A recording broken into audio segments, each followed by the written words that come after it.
సమావేశ అధ్యక్షులు నరసింహారెడ్డి గారు, అలాగే మాజీ మంత్రి నిరంజన్ రెడ్డి గారు, ఇక్కడ హాజరైనటువంటి మేధావులు, ఇంజనీర్స్, అలాగే వివిధ సంస్థలకు సంబంధించినటువంటి నాయకులందరికీ కూడా నమస్కారాలు.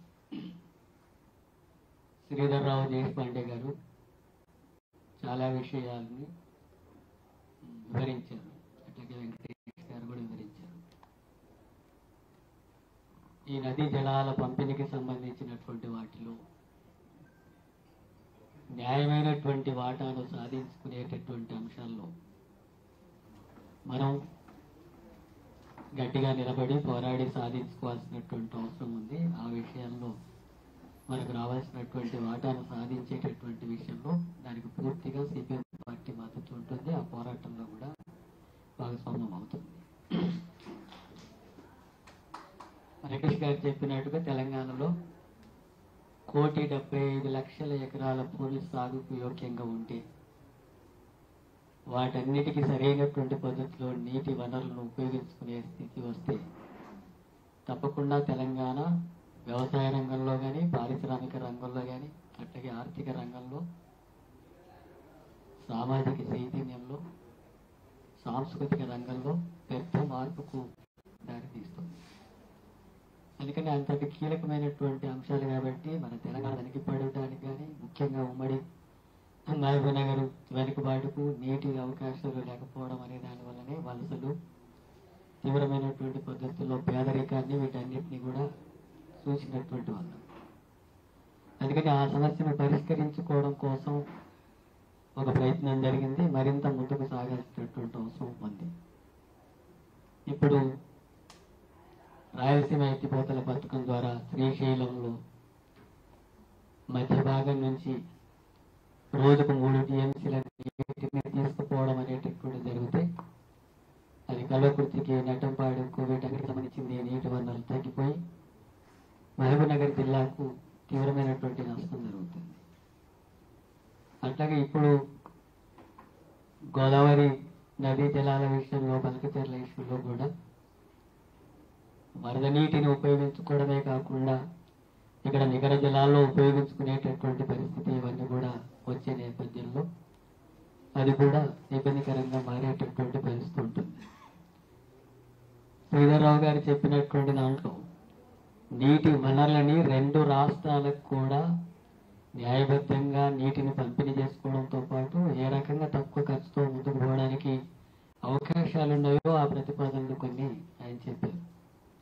2 రాష్ట్రాలకు నష్టం జరగకుండా న్యాయమైనటువంటి మాట మనకు రావాల్సినటువంటి పద్ధతుల్లో ఈ ప్రతిపాదనలను ముందు పెట్టేటట్టుగా ముఖ్యంగా రాష్ట్ర ముఖ్యమంత్రి కూడా వీటి మీద దృష్టి పెట్టాల్సినటువంటి అవసరం ఉంది. 2 రాష్ట్రాల ముఖ్యమంత్రులు మాట్లాడుకొని పరిష్కారం చేసుకుంటామని ప్రకటన చేశాడు. దానివల్ల ఏ ప్రయోజనం ఉండదు. 2 రాష్ట్రాల ముఖ్యమంత్రులు మాట్లాడుకోవడం వల్ల కంటే కూడా మొత్తం ఈ నదీ జలాలకు సంబంధించినటువంటి సమగ్రంగా ఉపయోగించడానికి ఒక ప్రణాళిక ఉండాలి. ఆ ప్రణాళికను ప్రతిపాదన పెట్టాలి. ఆ ప్రణాళికను ముందు అఖిలపక్షంలో కూడా పెట్టాలా, మేధావులతో పెట్టాలా, ఇంజనీర్స్తో చర్చించాలా. అట్లాగే వాటికి సంబంధించినటువంటి విషయాల్లో బీజేపీతో సానుకూలంగా చంద్రబాబు నాయుడు ఉన్నాడు కాబట్టి అక్కడ సానుకూలంగా వివరించి ఇక్కడ అన్యాయంగా వివరించేటటువంటి ధోరణి కొనసాగేటటువంటి పరిస్థితి వస్తే అది మనకు నష్టం జరిగే అవకాశం ఉంటుంది. అందుకనే వారు చెప్పినట్టుగా అపెక్స్ కౌన్సిల్లో తప్పకుండా దీని చర్చ జరగాల. అపెక్స్ కౌన్సిల్ చర్చ జరిగితే బీజేపీ పూర్తిగా మనకేదో సానుకూలంగా ఉంటుందనే ఒక పరిస్థితి కూడా ప్రస్తుతానికి ఏమీ లేదు. అది చంద్రబాబు నాయుడు యొక్క మద్దతుతో నడుస్తున్నటువంటి ప్రభుత్వం కాబట్టి అలాంటి వాళ్ళ అవసరం కోసం కొంత అటువైపు కూడా సానుకూలంగా వివరించే అవకాశం ఉంటుంది. అయినా అక్కడ చర్చ జరగడమే కాదు, అక్కడ చర్చలో కూడా న్యాయమైనటువంటి పద్ధతులు మనకు రావాల్సింది రాకపోతే ఆ న్యాయమైనటువంటి వాట కోసం మనం గట్టిగా నిలబడాల్సి ఉంటుంది. అందుకని అపెక్స్ కౌన్సిల్లో చర్చ జరగాల్సినటువంటి అవసరం ఉంది. మన 2 రాష్ట్రాల విషయంలో మన రాష్ట్రానికి రావాల్సినటువంటి నదీ జలాల్ని సాధించడం కోసం మనం అందరం కూడా కృషి చేయాల్సినటువంటి అవసరం ఉంది. మొత్తం పెండింగ్ లో ఉండేటటువంటి ప్రాజెక్టులన్నిటికి కూడా అనుమతులు కావాలనేది కూడా చెప్పారు. అది కూడా కరెక్ట్. వాటి కోసం కూడా మనం ఉద్యమించాల్సి ఉంటుంది. ఎందుకంటే బీజేపీ ప్రభుత్వం, కేంద్ర ప్రభుత్వం తనకు అనుకూలమైనటువంటి ప్రభుత్వాలు ఉన్నటువంటి దగ్గర వాటికి నిధులు కేటాయింపులు చేయడం తప్ప ప్రతిపక్షాలు ఉండేటటువంటి దగ్గర వాటికి నిధులు కేటాయించడంలో తీవ్రమైనటువంటి అన్యాయం చేస్తుంది. కేరళలో కానీ మిగతా తమిళనాడులో కానీ మన రాష్ట్రానికి కూడా చూసినప్పుడు ఆ పద్ధతిలో వ్యవహరిస్తున్నట్టు ఆ రకంగా తీసుకొని డబుల్ ఇంజిన్ సర్కార్ పేరుతో ఆ రాష్ట్రంలో బలపడి తాను ముందుకు రావాలనేటటువంటి రాజకీయ కుట్ర ఉంది. అందుకని ఆ విషయాలు కూడా ఆ అనుమతులు కూడా కావాలనేటటువంటిది కూడా మనం తీసుకోవాల్సి ఉంది. అట్లాగే కేంద్ర ప్రభుత్వం నుంచి బడ్జెట్లో ఈ ప్రాజెక్టులకు ఏమాత్రం నిధులు కేటాయింపడం లేదు. ఒక్కటి కూడా జాతీయ హోదా ప్రకటించలేదు, కాళేశ్వరానికి ప్రకటించలేదు, ఇప్పుడు పాలమూరు రంగారెడ్డి దానికి ఏం ప్రకటించలేదు.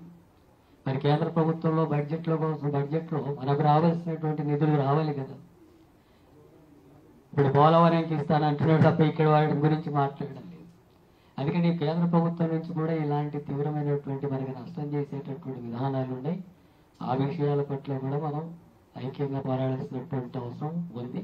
అట్లాగే ఈ మొత్తం నీటి వనరుల్ని సరిగ్గా ఉపయోగించడానికి దీర్ఘకాలికంగా ఉపయోగించే భారీ ప్రాజెక్టులు ఒక భాగం, కానీ తక్షణమే పూర్తి కాగలిసినటువంటివి ఉన్నాయి.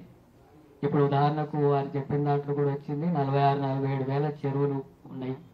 వాటిని నింపితే పెద్ద ఎత్తున నీటి వసతి ఉపయోగించే అవకాశం ఉంది. ఇప్పుడు 300 చెరువులు కూడా నిండడం లేదు. మరి నీటి వసతులు నింపుకోవడానికి అవకాశం ఉన్నటువంటి పద్ధతుల్లో దానికి కావాల్సినటువంటి పెద్ద నిధులు కూడా అవసరం లేకుండా జరిగే ఉన్నాయి. అట్లాగే లిఫ్ట్ ఇరిగేషన్స్కి సంబంధించినటువంటివి కొన్ని చిన్న చిన్న పనులతో ఆగిపోయినటువంటి ఉన్నాయి. మధ్య తరహా ప్రాజెక్టులకు సంబంధించినటువంటివి తక్కువ నిధులతోన వాటి ఆగిపోయినటువంటివి ఉన్నాయి.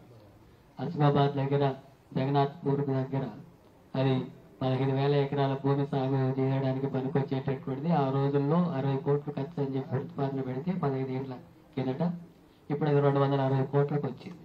ఇంకా పూర్తి కాలేదు, ఇంకా నిధులు కేటాయించాల్సి ఉంది. ఈ రకంగా చిన్న మధ్య తరహా ప్రాజెక్టులకు సంబంధించిన పూర్తి చేయడానికి నిధులు కేటాయింపులు జరిగితే వాటి ద్వారా ఎక్కువ వనరులను ఉపయోగించుకోవడానికి అవకాశం ఉంటుంది. అదేవిధంగా భారీ ప్రాజెక్టులకు సంబంధించినటువంటి ప్రణాళిక కూడా కొనసాగాలి. ఇప్పుడు మన రాష్ట్ర ప్రభుత్వం ఒక సంవత్సరానికి 10,000 కోట్ల రూపాయలు కూడా ప్రాజెక్టుల కోసం ఖర్చు పెట్టడం అనేది లేదు. ఈ రూపంలో చూసినప్పుడు చాలా దీర్ఘకాలికంగా ఈ సమస్య పరిష్కరించడానికి సరైనటువంటి ప్రణాళిక లేనటువంటి పద్ధతి ఉంది. అందుకని కేంద్ర ప్రభుత్వం ద్వారా రావాల్సినవి కానీ, రెండు రాష్ట్రాల మధ్య న్యాయమైన పద్ధతిలో వాటా పంపిణీకి సంబంధించింది కానీ, రాష్ట్రంలో ఒక ప్రణాళిక పద్ధతుల్లో ముందు జరగాల్సినటువంటి వాటి ద్వారా తక్షణం పూర్తి చేసుకోవాల్సినటువంటివి, వీటన్నిటి అంశాల మీద సమగ్రమైనటువంటి పద్ధతుల్లో ముందుకు రావాల్సినటువంటి అవసరం ఉంది. అటువంటి అంశాల మీద జరిగేటటువంటి ఆందోళన పోరాటాలకు సిపిఎం పార్టీ కూడా పూర్తిగా మద్దతునిస్తూ పాల్గొంటుంది.